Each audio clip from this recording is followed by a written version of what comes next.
Are you struggling for consistency in your sim racing? Does your iRating look like a roller coaster? If so, we have good news for you. The way to get more consistent is to first understand what you're doing differently than the professionals. And VRS is the answer. With our competitive subscription, you will have the telemetry, setups, tutorials, and everything else you need to fully analyze your driving. Our data packs and the ability to compare your driving with the best in the world will show you exactly where to adjust your inputs, change your driving line, and shave seconds off of your lap times. And our powerful and precise Direct Force Pro wheelbase and precision pedals are being used by some of the world's best drivers. All these champions agree that VRS hardware is not just the best on the market, it's also priced well below the competition. So if you're looking to upgrade to direct drive and the best pedals in sim racing, VRS is your answer. If you want to get better, get faster, and make it happen sooner rather than later, you owe it to yourself to find out why so many people are switching to VRS. You'll be so glad that you did. Visit www.virtualracingschool.com and learn why the best use VRS.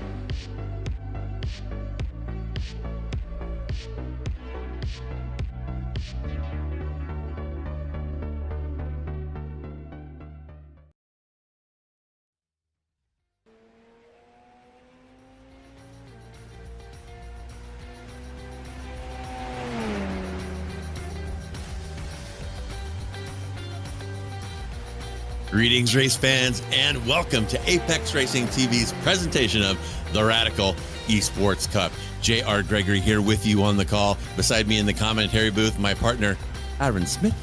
And in the production facility, our producer, Joshua Wilkie. And the start of today's show, as always, the fantastic Radical SR10. One of the purest sports car experiences in iRacing. This car is propelled by a 450 horsepower four-cylinder turbo, weighs a full 1,000 pounds less than an MX-5 Cup car. And with no traction control, no anti-lock brakes, the SR10 can be a handful, but mastery of this car will make you better in every car that you drive. And folks, we are showing the top split of the public server here, 2100 GMT, as we do every Friday. So this is not a private or league event. This is the public server. So if you would like to give these radicals a shot, go ahead, show up, sign up. And if you make the top split, you can appear here on Apex Racing TV with some of the best radical drivers in the world. And this season schedule, fantastic. Next week is Phillip Island, followed by Okayama, Brands Hatch, Barcelona, the Long Beach Grand Prix, and the season finale at the Nordschleife. And this week, 2025, Season 1, Week 6. This track has been circled on my calendar since this season was announced. A track that needs no introduction, but I'm going to give it one anyway. This is Daytona International Raceway, the oval course and the road course, both opened in 1959. And obviously, this track current host to the IMSA 24 Hours of Daytona, which will be coming up this weekend. The road course configuration is 12 turns, 3.5 miles, 5.7 clicks, and the current record is a 133.724 by Alex Palou in 2022 in a Cadillac DPI. And the question, of course, is, will that record fall this weekend? And I will be joining all of you watching this through the wee hours of the day and night, and hopefully watching the whole thing. But Aaron, my goodness, Daytona, I have been so looking forward to this. Been really curious to see how these cars drive out here.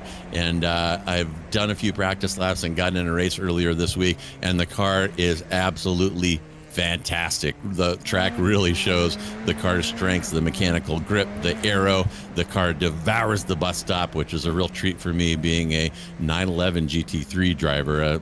That bus stop is an adventure on every lap, but the SR10 eats it up, no problem. Massive draft up on the banking, and we are going to see some outstanding stuff here. We're going to see contested entries into the bus stop, contested entries into turn 1, and some radicals going real fast.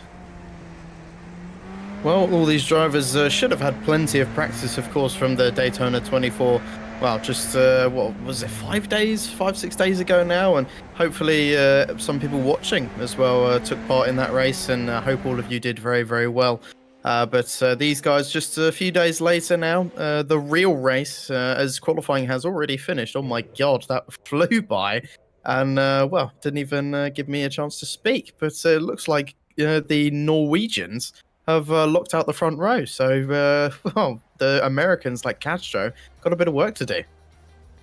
Yeah, they do. And the starting position, maybe not as important as it can be at other tracks because of the epic draft here, but there is your starting grid. As Aaron said, Havard Gulliksen will be on pole next to Helge Sversen, Andreas Friedrich and Fercola behind them. Philip Vandenberg, haven't seen him in a while, will be in P5 next to the aforementioned Andre Castro. Behind them, Luke Crowley and James Barry, Sally Reitinen and Kim Andre Bjorklund in row 5.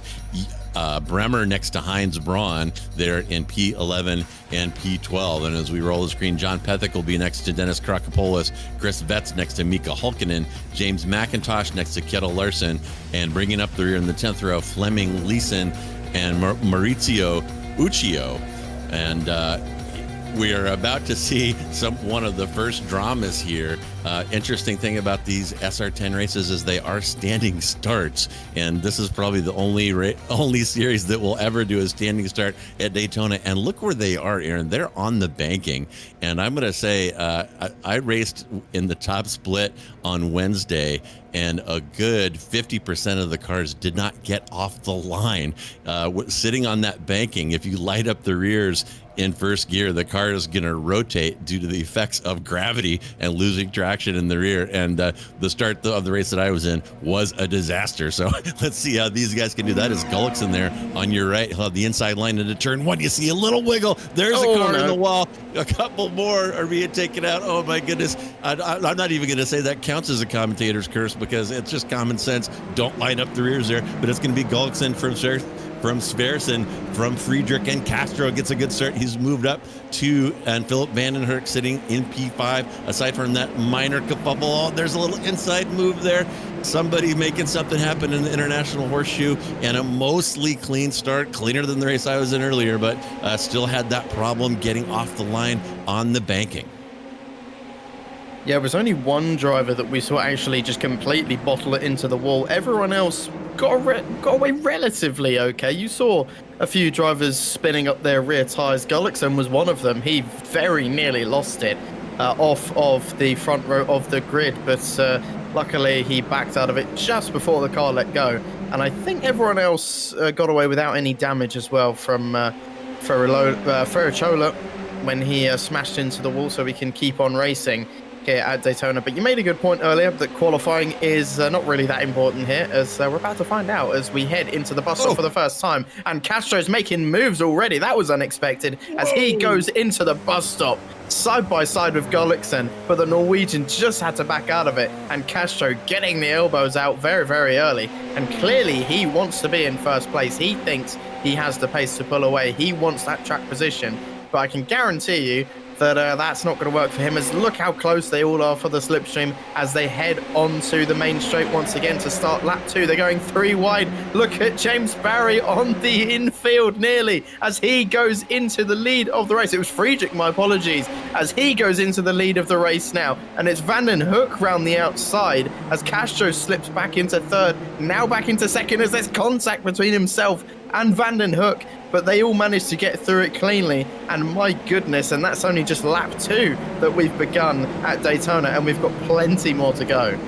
Oh man, I was so looking forward to this. A couple of epic moves there. Josh is spinning up a replay. We'll see which one we're looking at now. And there is Friedrich on the apron. And yes, that is permitted. So people trying to take advantage of the draft and pass on the outside there owe the pooch some flowers, because the move is on the apron. You saw Friedrich do it there. He picked up 3 or 4 spots. And you also saw Castro get the 2-for into the bus stop as that wicked slipstream goes to work on the Radical SR10. And now it's going to be Friedrich from Castro, from Vandenherk, Svertsen, and James Barry, who's jumped up 3. And we'll see what happens this time into the bus stop. We're going to have contested entries there on every lap. Friedrich will try to cover the inside, and Castro sniffing around. Friedrich drifts back over to the normal race line, and nobody's making a move in the front. Although I did see a little move there. That was Crowley passing Barry. Always off. For P5, overcooks the entry to the bus stop, into the grass, gets a slowdown, and it's going to go from bad to worse for Crowley, who is plummeting down the standings like, my goodness, like he's pulling an anchor. And a little fiddling with the knobs here. And now we are back live, and Friedrich and Vandenherk dicing up front here. Friedrich covering the inside. And that is Castro behind him. And Vandenherk gets a little hip check from Castro. And he is now plummeting, now down to P7, now down to P8 as he's swamped by traffic there, trying to go side by side through that turn 1, 2, 3. Combo can be very treacherous. Here is DiUccio looking forward at Vandenherk, Braun, Reitinen, and Bremer. And that looks like Braun there on the left with Vandenherk in the blue car. Vandenherk is not going to take that line down. He's going to be moving up on this lap, and he's not going to finish this lap in P8. But man, oh man, nonstop action, Aaron. I knew this was going to be a good one. And as you pointed out, we're only on the 3rd of 14 laps, and this one is going to be crazy.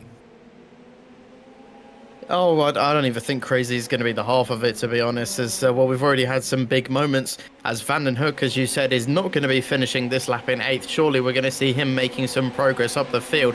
Don't know if we're going to see him reach the top of the field, but we'll keep an eye on his progress over the next 11 or 12 so laps. And it's just these front 3 now who've kind of broken away from the rest of the field. Friedrich, Castro, and Severson.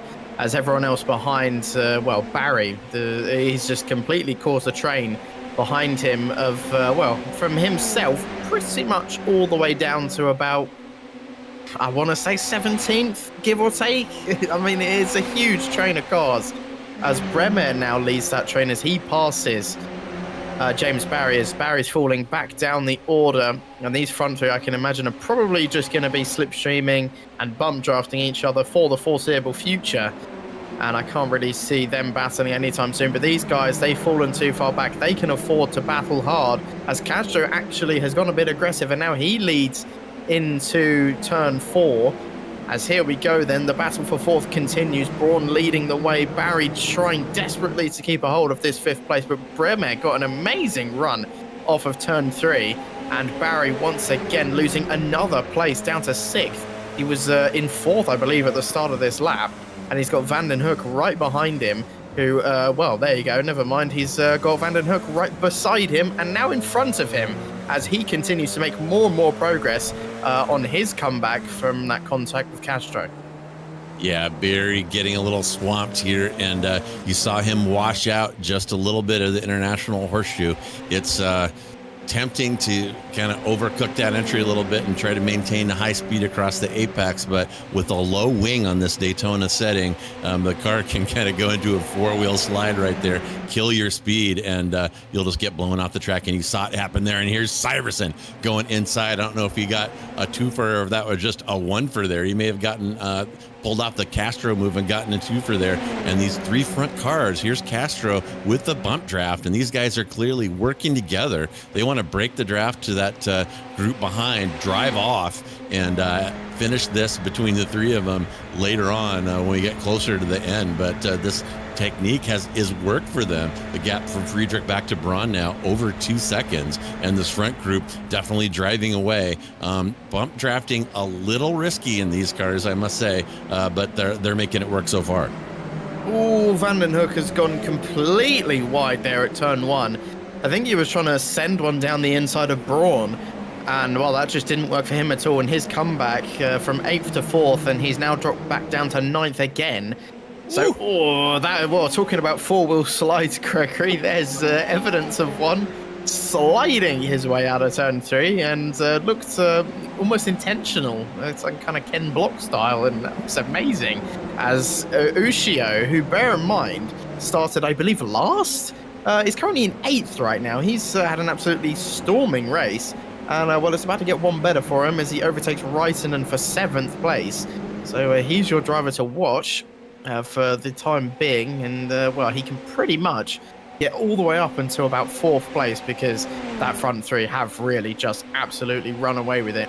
And I mean, the bump draft is really the reason why. Is on the previous lap coming out of the bus stop, I believe Braun was about 1.8 seconds behind, and well, now it's about 3 seconds. So that just goes to show how powerful that bump draft is, and Braun is just losing more and more time, and there's not really much he can do about it outside of the slipstream.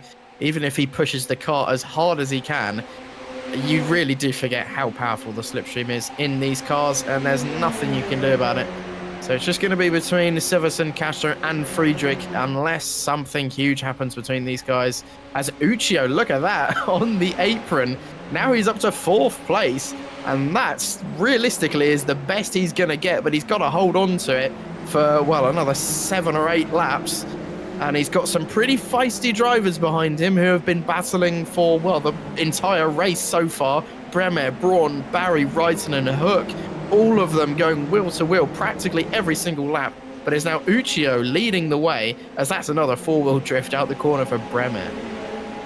Oh my goodness, wild. Ushio is up 16, and he did start DFL, which in race parlance stands for definitely far from the lead. So he's moved up from P20 all the way into P4, and he's going to be leading this pack of also-rans. And the question is going to become, will these guys be able to stop fighting and cooperate a little bit and maybe close that gap up to the front group? It looks like about a 3-second gap now from Uccio to Friedrich. And the lap times going down now. Looks like the fast lap currently is a 141.03 by Vet. So we could be seeing some 140s before this one is over. And Uccio, I just saw him drop a little bit in my timing tower here. He might have gotten passed on that short straight between turn 7 and the bus stop. But this one is not failing to entertain here. And this is crazy stuff here on Daytona. This is kind of what we expected, and it's not failing to deliver at all, as the front 3 still swapping places. And I think these guys have finally decided to stop attacking one another. And I do agree with you. I think you said it a few laps ago that bump drafting in this car is a tad risky. It's not something I'd willingly do, as Barry tried to overtake around the outside there, but it didn't work for him at all. And now he's stuck fighting Van den Hoek for 7th place. As look at that, the defense from James Barry cutting across Van den Hoek's front line, completely shutting the door into turn 3. And it's a bit unfortunate for Van den Hoek how this race has gone for him, because he does seem like one of the quicker drivers today. But unfortunately, that incident with Castro just kind of put him out of contention. And they did that 2 laps in a row, where Castro seems to be very aggressive on the inside at turn 1. And if you're kind of caught around the outside, there's not really much you can do. That's a bit wide there from Friedrich. But I still don't think these guys are going to be properly fighting until that last lap. Because, I mean, what's the point? You just lose time. There's more risk involved. So you may as well just save your best until the final lap where it actually matters. As Siversen, again, doing the exact same thing, just playing it safe, staying back. And, well, this is all it's going to be, pretty much, until we get onto lap 14. But further back, that's not going to happen as these guys continue to swap places. Uccio still at the front of the pack in 4th, and he definitely has some pace on him. Would have loved to have seen his qualifying pace, perhaps maybe an off-track or a slowdown for him. But here goes Heinz Braun trying to go on the attack as Van den Hoek tries to follow him through. Where is James Barry going to go? He's choosing to back off and play it safe. He might try and follow Braun and Van den Hoek through, as now it's Braun in 4th place, Van den Hoek in 5th. Uccio desperately trying to hold it up the inside. Barry going a tad wide, and Van den Hoek going wide again. That is the third time he's done that this race. And honestly, there must be something wrong. He has absolutely no confidence going into that first corner. That is, I think, the third or fourth time he's done that today. And it is really costing him. Yeah, Van den Hoek seeing a little bit of red mist here. He's overcooking this entry. Oh, my goodness. Oof. And you see him trying to trail brake there to get the car to rotate around turn one. That's the proper technique, but probably a little slower would have been better for Van den Hoek at that point. And he is now down 5 from his qualifying position, sitting in P10. And yeah, Van den Hoek kind of in a hurry, trying to make a lot happen in a short amount of time, and it's bitten him here repeatedly. And it's you know, every time you have one of those big washouts, your tires are going to suffer, and he's going to be out of tires before the end of this one. And now we're back up front. There is Friedrich from Castro from Siversen, and they have stretched. Well, actually, the gap is still the same now. It's about 3 seconds back to Siversen and Braun, and there's a big move.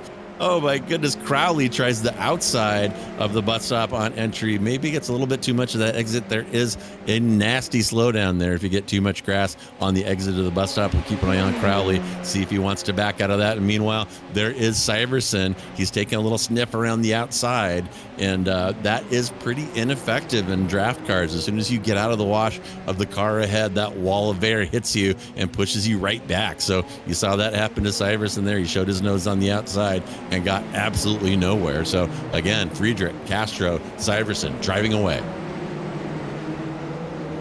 I kind of feel like some drivers are trying to take a similar line to what the GTPs were doing just a week ago, but I don't think it really works in this car. This Radical SR10 is so sensitive to bumps, as Uccio and Bremer still going side by side. I kind of expected Bremer to back out of that one, but he's still fighting this, and actually has gotten into 5th place. So fair play from Bremer. That was a very, very good move.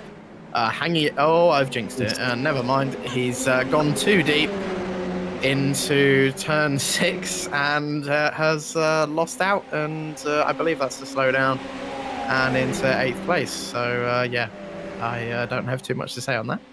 Yeah, and Iwan Bremer, Aaron Smith there at work. Aaron Smith. Everybody say hello to Aaron. And meanwhile, Siversen up front has made something happen again on that short shoot heading into the bus stop. Now it's Siversen from Friedrich from Castro. And my spider senses tell me Castro's going to creep up here and start bump drafting Friedrich. And again, the money move is down the inside on the apron here. It is legal as soon as you get past the pit entry to drive under the yellow line, but not necessary here, as Castro just pushes Friedrich like a baby buggy right past Siversen, and Friedrich back in the lead. I mean, if that doesn't show you how powerful the slipstream is, I don't know what will, as these guys surprisingly going 3 wide into that first corner, already fighting aggressively, and we're still about 5 laps away from the end of the race here.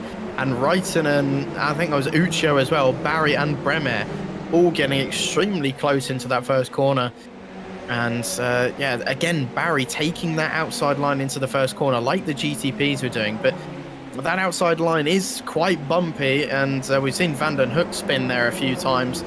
And these cars are so sensitive to them, and of course it's a fixed setup, so you can't, you know, make those fine tunes that you can in the GTPs. Of course, this is just, you know, the setup, you're stuck with it, and you just got to deal with it. And well, if you spin, you spin, and some drivers clearly not really liking the low downforce setup here, but it's what you got to run. Otherwise, you're just going to be, well, an absolute brick on the straight. As here we go then on to the back straight once again, heading towards the bus stop, and it doesn't seem like the front 3 are going to be fighting it out this time. It's probably just going to be from 4th all the way down to 8th once again. And so are we going to head into turn 1 3 wide again? Well, let's wait and find out. And look how spread out they all are, and I guarantee going into turn 1 they're basically all going to be side by side, because that's just how ridiculous the slipstream is around here. As predicted, the front 3 just bump drafting each other. and not fighting as we head onto lap 11 of 14.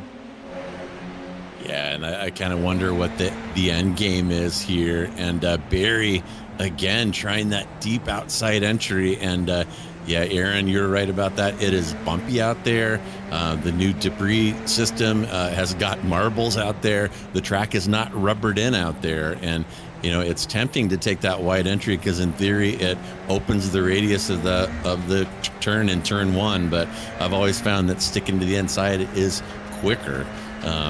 But we've seen a couple people try it. Vandenherk unsuccessfully. Barry at least kept the car on the track, but it didn't look like he was having a good time, and it did not look like the fast way through there. Lap 11 of 14 now. They're starting to tick by a little quicker as we watch Braun lead Uccio Reitinen, Barry, and Bremer out of the infield up onto the banking, and see if something happens here on this entry to the bus stop. Uccio has shown some aggression here, and he's look at that draft. Look at him close in.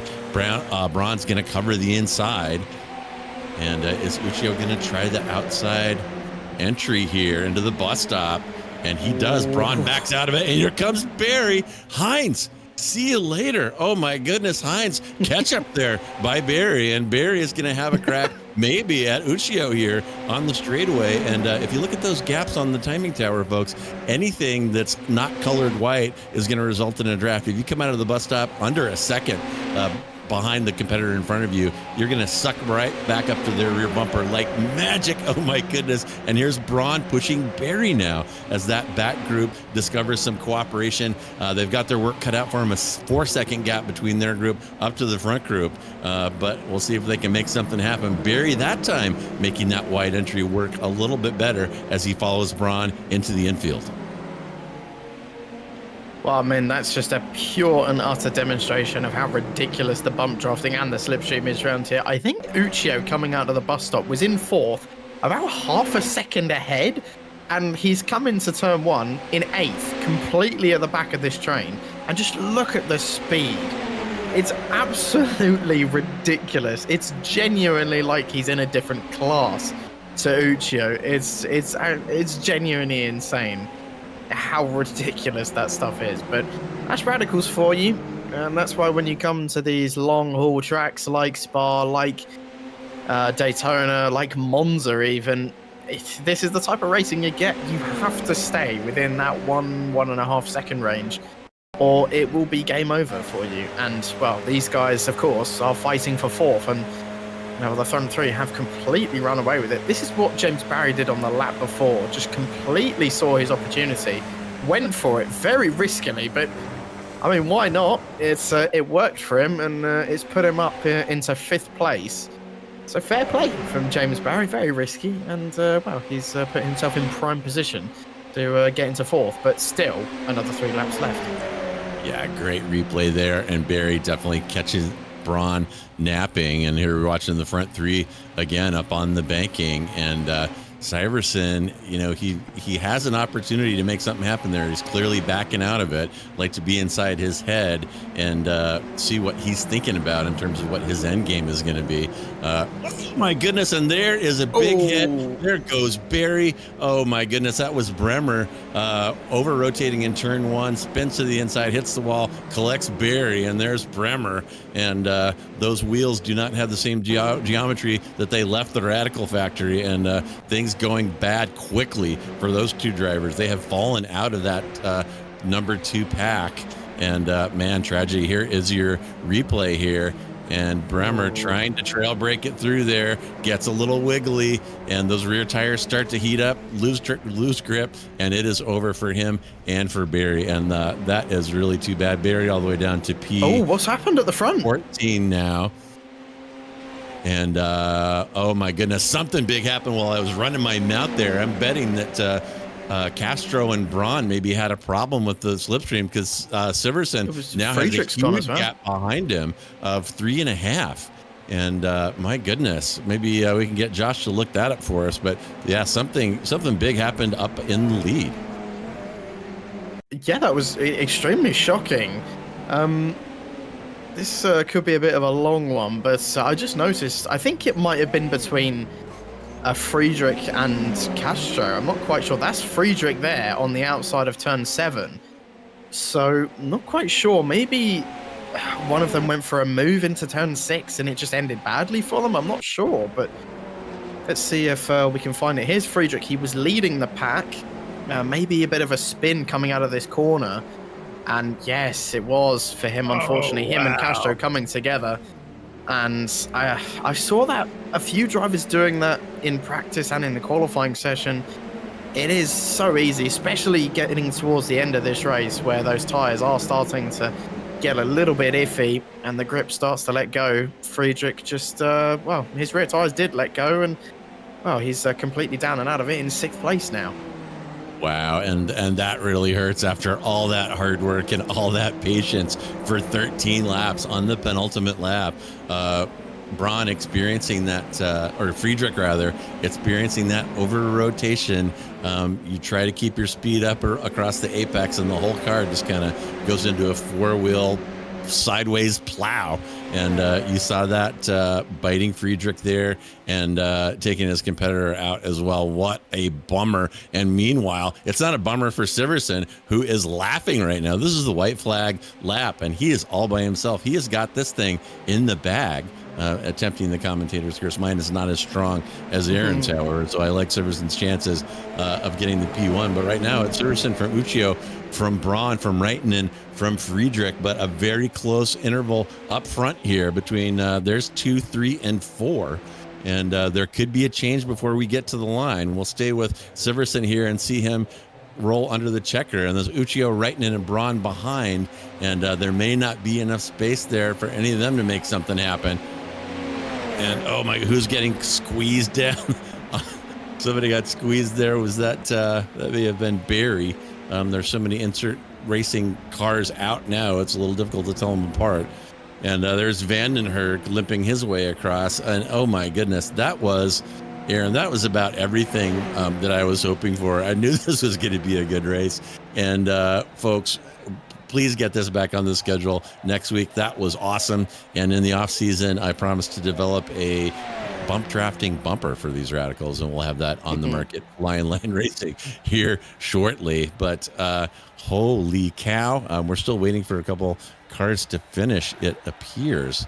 But yeah, the top of the line is going to be Siversen from Uccio, from Reitinen, after Castro and Friedrich both suffered from Friedrich's worn tire, little error there coming onto the banking out of the infield portion of the course. And what a race, Aaron, my goodness. Yeah, that was, well, I don't think many of us were expecting a fair few mistakes from some of our top drivers as well. Again, Friedrich, a driver who we don't really see making mistakes very often. And, well, there was the first one I've seen from him in a long, long time. A lot of contact, a bit messy, but Daytona's not an easy race, as we've seen today. And this is just another replay for what happened to Friedrich, just lighting up those rear tyres ever so slightly too much. And Castro with nowhere to go. Siversen must have been absolutely laughing his way past. Just completely opened up for him. And, well, he had a very easy final few laps. And, well, in the end as well, Uccio, who was last, pretty much, finished second and the fastest lap as well from the Italian. Amazing comeback, and probably one of the best we've seen this season. Up 18 places, literally nearly the entire lobby. That is insane. And shout out to Soli Reitinen as well, who I believe that's his best finish of the season. And he just keeps getting better and better and put on a very, very good show today. And I think was limping home at the end with damage after the contact with Bremer. So everyone's struggling in today's race, really. And, well, it was entertaining, but for the drivers, a long 14 laps. Yeah, for sure. And yeah, I'll second that shout out to Soli Reitinen and Uccio plus 18. He's hard charger of the year so far. And I'm going to go out on a limb and say that one is going to stand for 2025 season 1. 18 up from DFL to P2. That is absolutely nuts. And yeah, congrats to Solly Reitinen. He's a frequent flyer here. He's always near the front, but I'm not sure we've seen him on the podium before now. So congrats to Solly, and we'll have those results for you in just a second. Aaron will run through those, and I'll take a peek out and see if any of our drivers have stopped by to say hello. Oh, we can take a quick look at well, where all of our 20 drivers ended up in the end, and I also don't really remember what happened to Gullickson. He started on pole, so I don't know how he ended up in last. I don't know if my brain has completely let go and I'm just forgetting, but in the end it was his teammate Helge Siversen who ended up winning, just about in the end. A very, very close call, but 2.3 seconds ahead of Maurizio Uccio in second place, up 18 places.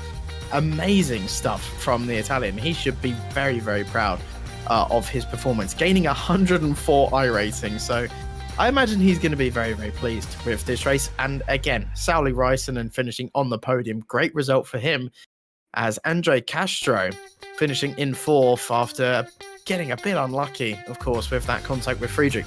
Chris Wetz as well, another impressive performance by him, finishing in fifth place in the end. And I just realized something that I didn't realize. Heinz Braun, I believe, got a penalty on that final lap, as he's down in 17th. So clearly, either I don't know, maybe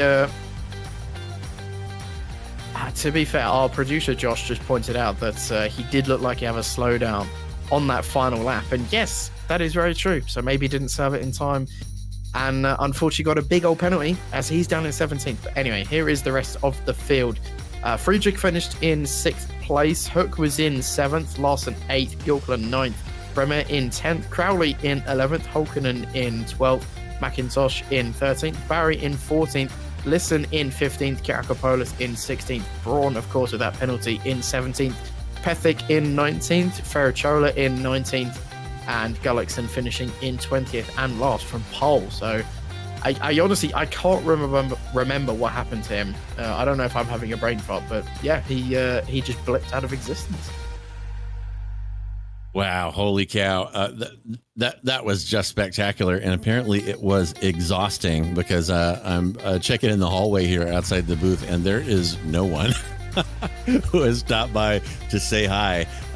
So it looks like we are not going to get any interviews out of this group today. But man, what a fantastic race. And just remember, folks, iRacing does listen to people's preferences on these tracks, so people can vote for their own tracks, and that's how Daytona got on this Radical schedule. And you Radical folks, do it again next season. That was absolutely phenomenal. There's a lot of tracks kind of outside the box, outside the normal, what you would think of as Radical race tracks that are being used this season, and it has provided some of the most entertaining racing that we have seen out of this series. So great stuff. And I'm going to check one more time outside here if I can push the right buttons. Oh, is he there?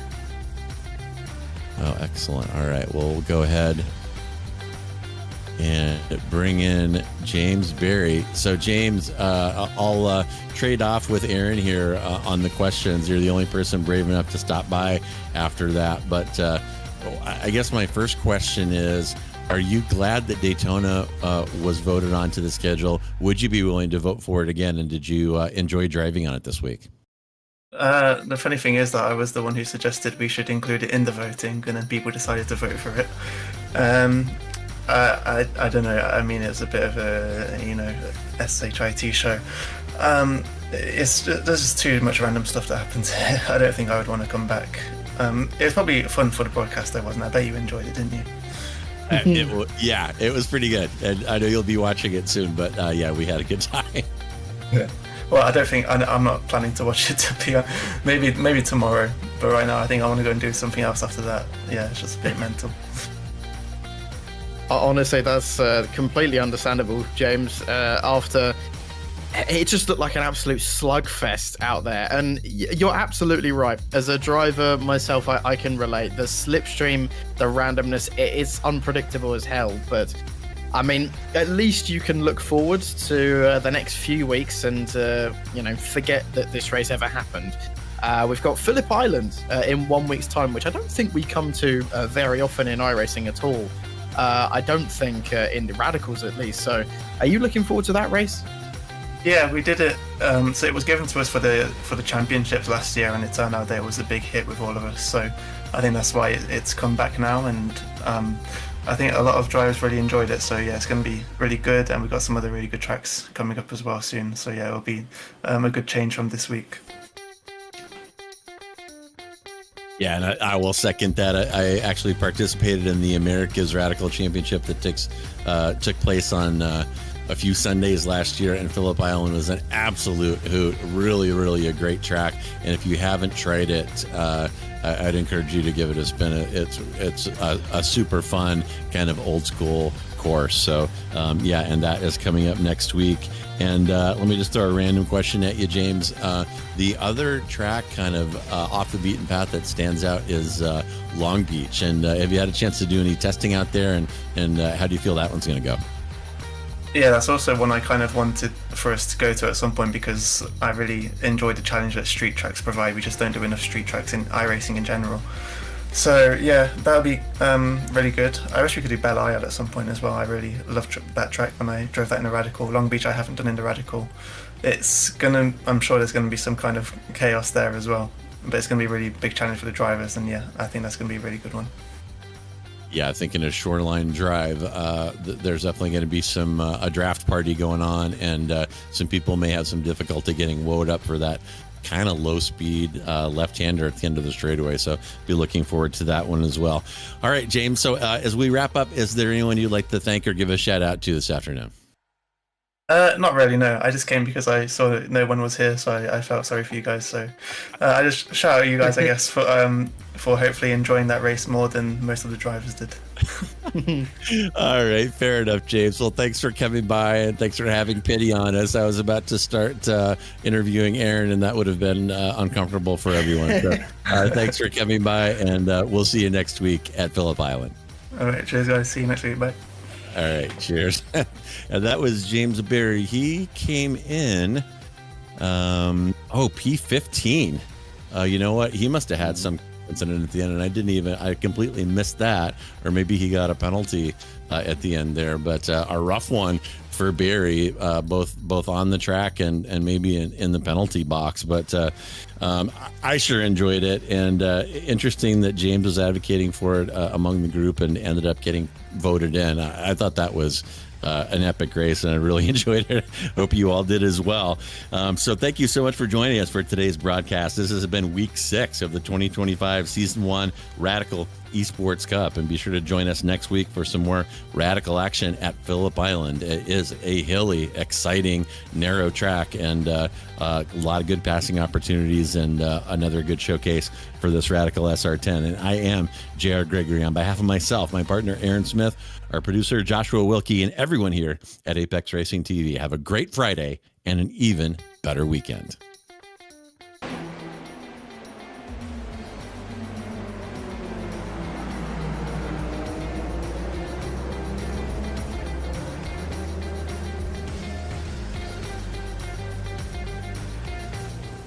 Are you struggling for consistency in your sim racing? Does your iRating look like a roller coaster? If so, we have good news for you. The way to get more consistent is to first understand what you're doing differently than the professionals. And VRS is the answer. With our competitive subscription, you will have the telemetry, setups, tutorials, and everything else you need to fully analyze your driving. Our data packs and the ability to compare your driving with the best in the world will show you exactly where to adjust your inputs, change your driving line, and shave seconds off of your lap times. And our powerful and precise Direct Force Pro wheelbase and precision pedals are being used by some of the world's best drivers. All these champions agree that VRS hardware is not just the best on the market, it's also priced well below the competition. So if you're looking to upgrade to direct drive and the best pedals in sim racing, VRS is your answer. If you want to get better, get faster, and make it happen sooner rather than later, you owe it to yourself to find out why so many people are switching to VRS. You'll be so glad that you did. Visit www.virtualracingschool.com and learn why the best use VRS.